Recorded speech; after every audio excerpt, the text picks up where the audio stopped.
Hello friends, स्वागत है आपका नोट्स बॉय 2.0 यूट्यूब चैनल में। आज मैं आप लोगों के लिए यूपी बोर्ड क्लास 9th के हाफ ईयरली एग्ज़ाम 2025 का हिंदी का पेपर लेके आया हूं, जिसका पूर्णांक 70 नंबर का होता है। चलिए वीडियो को स्टार्ट करते हैं। सबसे पहले तो मैं आपको बता दूं कि आपका 20 नंबर का बहुविकल्पी प्रश्न होता है और 50 नंबर का लिखित प्रश्न होता है। जैसा कि आपको स्क्रीन पर दिखाई दे रहा है, निर्देश को आपको पढ़ लेना है। उसके बाद आपका खंड और शुरू होता है। इसमें बहुविकल्पी प्रश्न है, जिसमें पहला है भारतेंदु युग के निबंधकार हैं। दूसरा है गोदान किस विधा की रचना है। तीसरा नंबर है सेठ गोविंद दास द्वारा रचित व्यवहार एकांकी में कुल कितने पात्र हैं।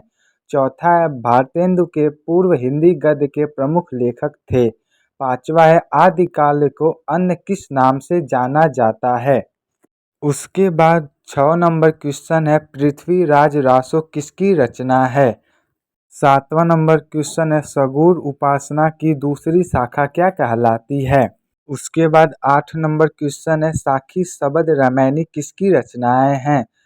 उसी प्रकार 9 नंबर क्वेश्चन है देख रूप लोचक लचकाने हर्षे जनु में निम्नलिखित में क्या रस है। 10 नंबर वर्गो गुरुपद परुरागमा में चरण कितनी मात्राएं हैं। 11 नंबर है तरनी तनुजा तत् कमाल तरुवर बहुछाया में अलंकार है।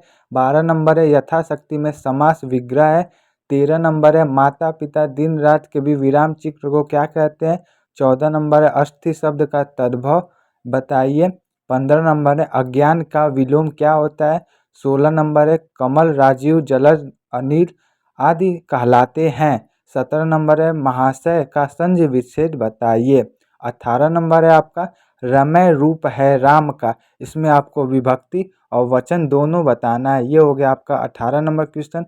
उसके बाद 19 नंबर क्वेश्चन है गच्छति रूप है गम धातु का, इसमें लट रकार मध्यम पुरुष और एक वचन आपको कुछ बताना है। 20 नंबर है क्री धातु विधिकरण अलंकार पुरुष बताना है। उसके बाद यहाँ से आपका खंड ब स्टार्ट होता है, जिसमें आपको दो गद्यांश दिए जाएंगे, जिसमें से आपको किसी एक गद्यांश का आंसर देना रहता है, जिसमें नीचे आपको उससे प्रश्न पूछे जाते हैं। दोनों गद्यांश आपको स्क्रीन पर दिखाई दिए जा रहे हैं। ये दोनों गद्यांश है जो आपको 6 नंबर के होते हैं, जिसमें आपको 3 प्रश्न पूछे जाते हैं। इसमें आपको एक संदर्भ और इसमें रेखांकित अंशों की व्याख्या करनी होती है। उसी नंबर प्रश्न नंबर 22 भी है। इसमें आपको 2 पद्यांश दिए जाएंगे। उसमें आपको उसके कवि और लेखक का जीवन परिचय मतलब संदर्भ और उसके रेखांकित अंशों की व्याख्या और उस पद्यांश से एक प्रश्न पूछे जाते हैं।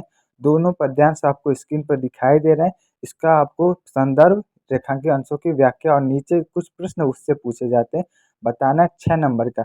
23 नंबर क्वेश्चन है निम्नलिखित संस्कृत गद्यांशों में से किसी एक का संदर्भ से हिंदी में अनुवाद करना है। दोनों गद्यांश आपको दिखाई दे रहे हैं, इसमें आपको किसी एक का हिंदी में अनुवाद करना है। उसी में आपका 6 नंबर है किस निम्नलिखित संस्कृत पद्यांशों में किसी एक का संदर्भ से हिंदी में अनुवाद करना है। इसमें आपको 2 दिए गए हैं पद्यांश, इसको भी आप देख लीजिएगा, हिंदी में अनुवाद करना है संस्कृत के।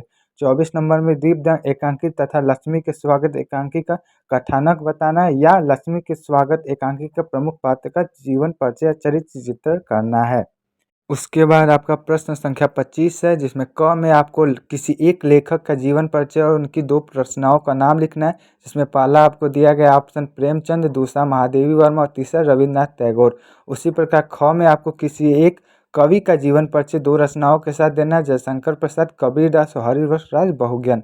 उसके बाद किसी आपको 26 नंबर क्वेश्चन में आपको कंठर्व संस्कृत का एक श्लोक लिखना है। 27 नंबर क्वेश्चन में आपको 2 प्रश्न किन्हीं चारों में से करने हैं, उसके बाद उसका आंसर आपको देना है। 28 नंबर में आपको मुहावरे और लोकोक्तियों से एक का आंसर देना होता है। 29 नंबर में आपको किसी संस्कृत अनुवाद दिया जाएगा, उसका आपको आंसर देना रहता है। और 30 नंबर में आपको शुल्क माफी या एक निबंध लिखना होता है। यह हो गया आपका हाफ ईयरली एग्जाम का क्वेश्चन पेपर। यदि इसका फुल सॉल्यूशन वीडियो चाहिए तो कमेंट्स बॉक्स में ज़रूर बताइएगा।